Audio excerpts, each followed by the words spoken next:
It's time to meet the Humber pilots.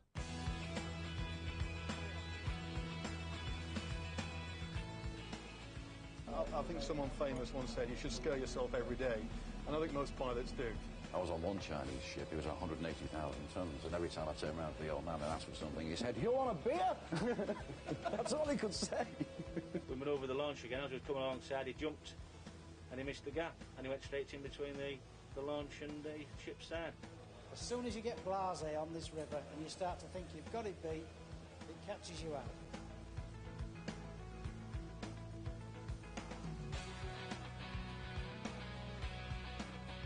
"35,000 ships a year sail in and out of the River Humber.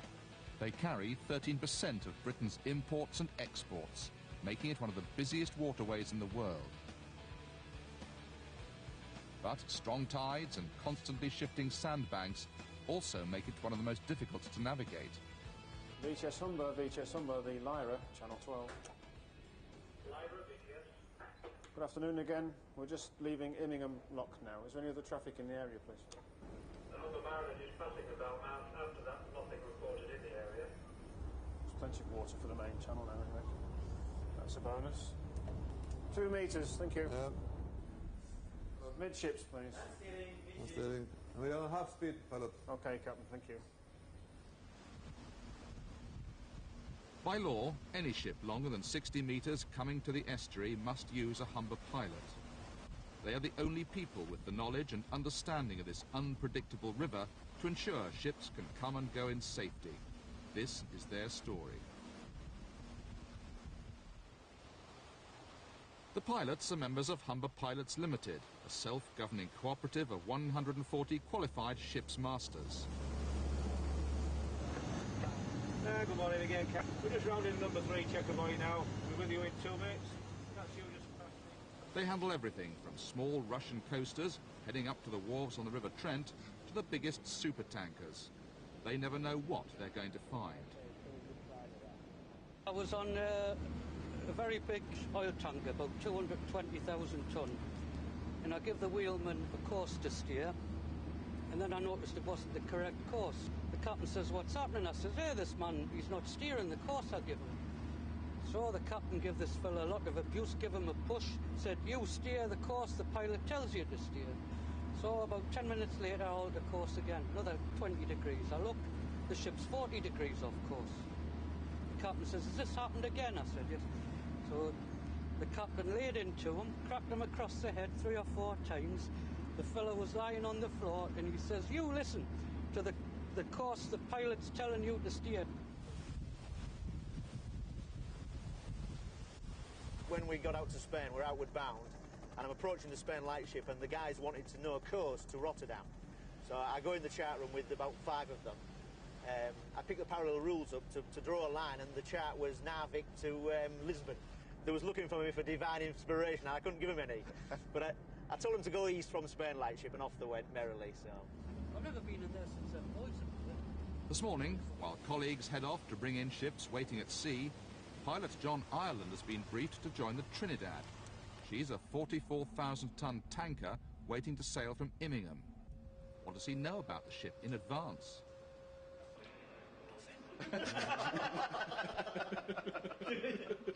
Don't ask me complicated questions at this time of the morning. Well, it's a tanker, presumably, is it? It's a tanker, yeah. The tanker's about 45,000 dead weight. And there's 3 tugs on the way to us now. When they get here and everybody's ready, we'll let go of the ropes, spin around to starboard, and off we go. I'll just pull out until he gets here if you want. The Trinidad will need those 3 tugs to swing her in the narrow channel and stop her running aground. But she has a Chinese captain. Will he and his crew understand John Ireland's orders? Good morning, sir. Good morning, sir. The problem is how well they speak English. Because sometimes you just can't get through to them, and things start happening that you don't want to happen. I was on one Chinese ship, it was 180,000 tons, and every time I turned around to the old man and asked for something, he said, "You want a beer?" That's all he could say. Hard at port. Hard port. Today, there are no language problems. Pilot, captain and helmsman work as a team. The difficulty is really just keeping the ship here while we get all the lines in, and then turning it round is always one of the worst times, because as far as you've only got as far as those buoys, then you're aground, and the tide is trying to put you over there all the time. So the hard bit is keeping it back in the deep water while you get it turned round and get it moving. If we hadn't have had the third tug, we'd have had problems.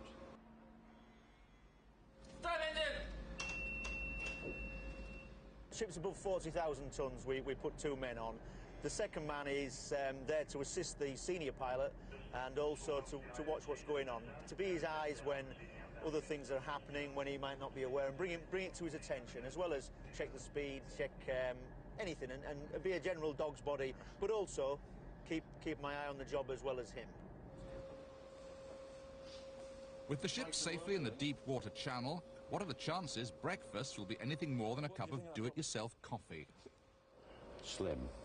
I'm not used to rice for breakfast anyway, really. I'd rather have bacon and eggs. 12 miles off Spurn Point, the pilot's job is done. OK, Captain, thanks very much for the voyage. Have a nice voyage. We'll see you again. Whereabouts are you bound? Providence. Providence. Oh, very nice. Okay. Enjoy. Okay. Bye-bye. Thank you very much. All right. All the pilots have to do now is negotiate their way safely back down the ladder onto the pilot launch.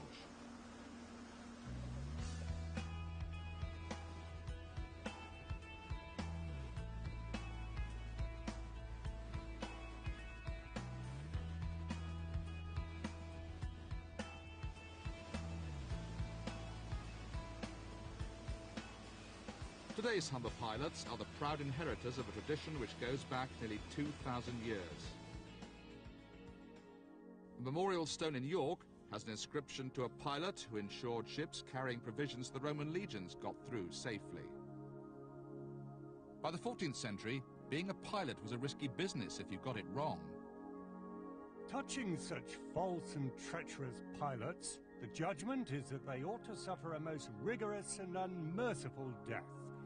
There ought to be very high gibbets erected for them in the same place where they guided and brought the said ship to ruin. It was a visit to Hull in 1541 by King Henry VIII which put the pilot service on a more modern footing. The Trinity House Brethren just happened to have him at hand to witness a foreign ship approaching the entrance.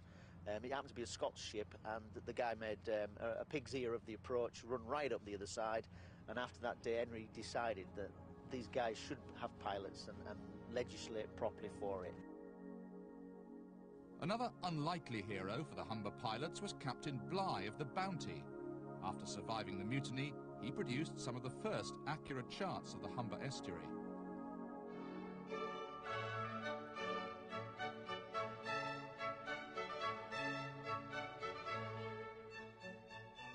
In 1800 came the Act of Parliament which set up the modern pilot service. It required Hull Trinity House to licence Humber pilots. They set themselves up as a self-employed group, pooling their earnings, as they still do today.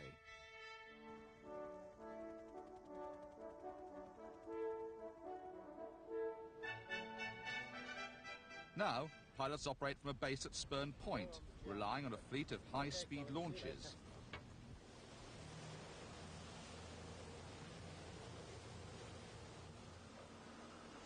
Transferring from launch to ship at sea, often in bad weather, depends on the skill of launch coxswains like Steve Blackford.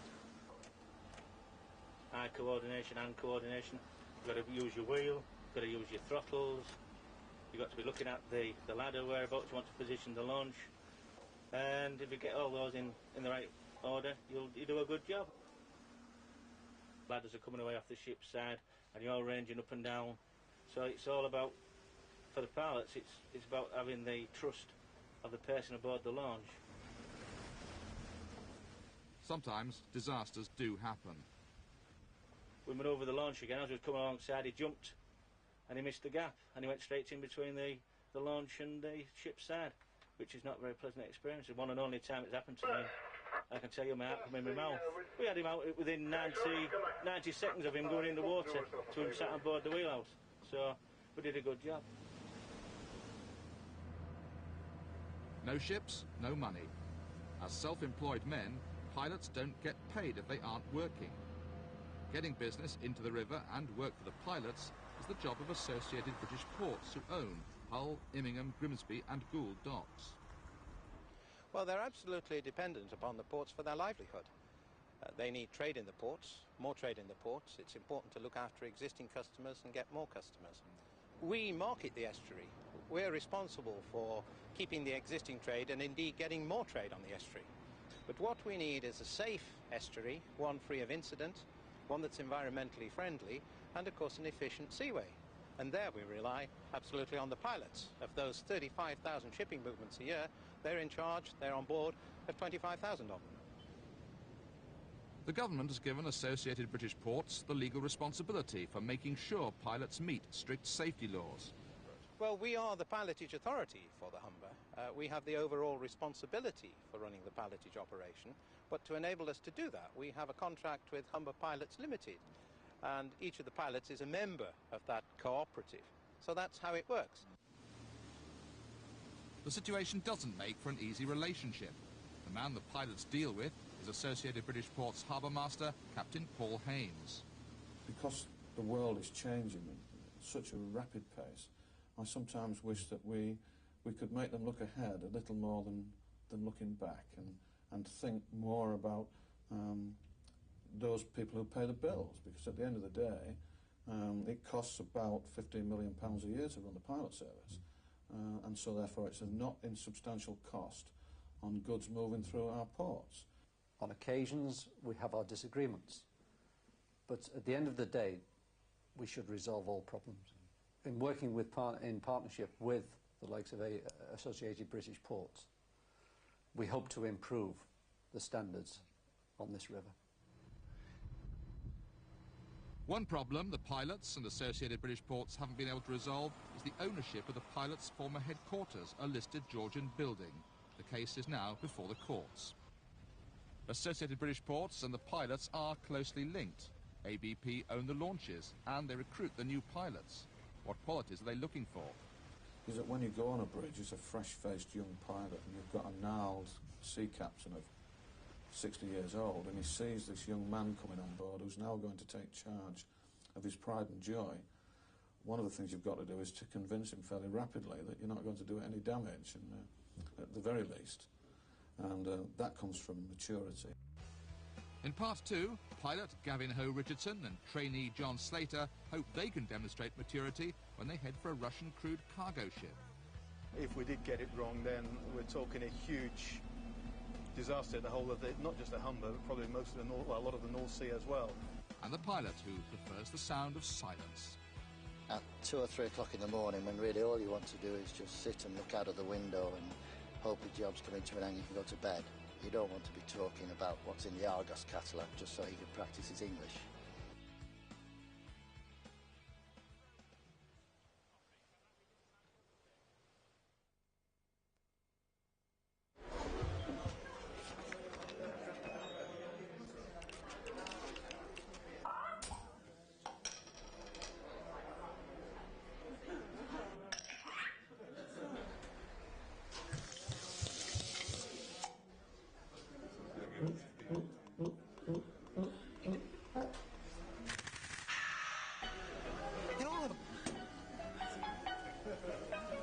Thanks, man.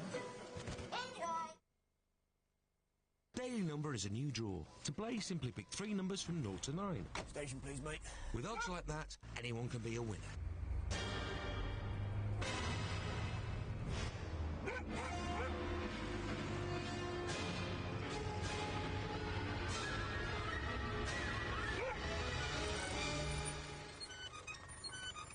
Hundreds will win up to £250 every day. 4 and 5. So whatever happens to you, today could still be a winner.